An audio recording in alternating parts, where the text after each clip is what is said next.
అంటూ అనిపించిన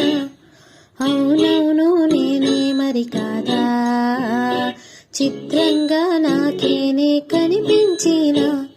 కవ్వించే చిత్రనయ్యాగా